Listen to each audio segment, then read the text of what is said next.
తాకట్లో ఉన్న మీ బంగారాన్ని విడిపించి ఆ రోజు ఆన్లైన్ రేటుకి కొంటాం. Sharma gold company.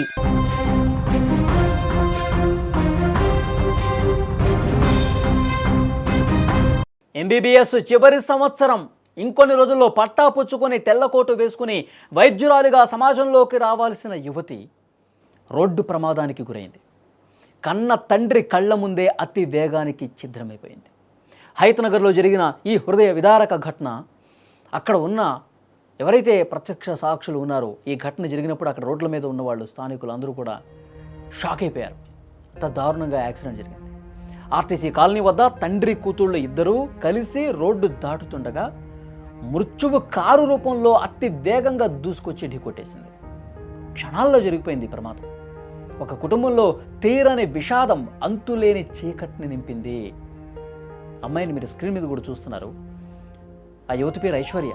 MBBS final year చదువుతోంది. ఎన్నో కలలు, ఎన్నో ఆశలు. డాక్టర్ అయి పేదలకు సేవ చేయాలన్నటువంటి ఆ తపన ఐశ్వర్యలో ఉంది. కానీ విధి వక్రీకరించి రోడ్డు ప్రమాదంలో తనువు చాలించిన పరిస్థితుంది.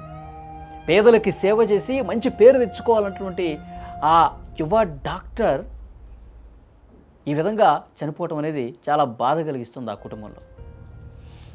తీవ్రంగా గాయపడిన ఆమెని ఆసుపత్రికి తరలించేలోపే ఆమె ప్రాణాలు కోల్పోయింది.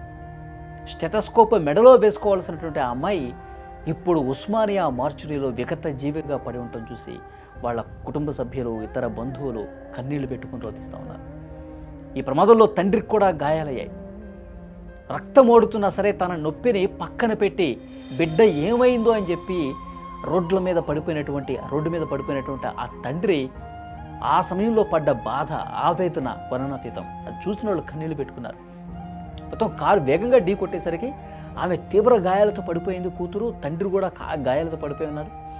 ఆ కూతురిని తను రక్తం కారిపోతున్న, తన తీవ్ర గాయాలతో ఉన్నా సరే నా బిడ్డ ఏది, నా బిడ్డ ఎక్కడ పడిపోయిందని చెప్పి అతను చూసి అతను ఐశ్వర్య అని చెప్పి ఆ క్షణంలో అరుస్తుంటే నిజంగా ఆ ప్రమాదం జరిగినటువంటి ఆ ప్రాంతంలో ఉన్నటువంటి మిగతా వాహనదారులు, స్థానికులు చాలా అంటే చాలా బాధపడిపోయారు. కన్నీళ్లు పెట్టుకున్నారు. కన్న కూతురు కోసం ఆ తండ్రి రోడ్డు మీద గాయాలతో ఆ విధంగా ఆర్తనాదాలు చేస్తుంటే చాలా బాధ కలిగించే సన్నివేశం అది. సో వెంటనే అక్కడ ఉన్నటువంటి స్థానికులు కొంతమంది ఆసుపత్రికి తీసుకెళ్లారు. ఆసుపత్రికి తీసుకెళ్తున్న క్రమంలోనే ఐశ్వర్య చనిపోయింది. తండ్రి ఇంకా తీవ్ర గాయాలతో, ఆయన కూడా పరిస్థితి విషమంగా ఉంది, ఆసుపత్రిలో చికిత్స పొందుతూ ఉన్నాడు.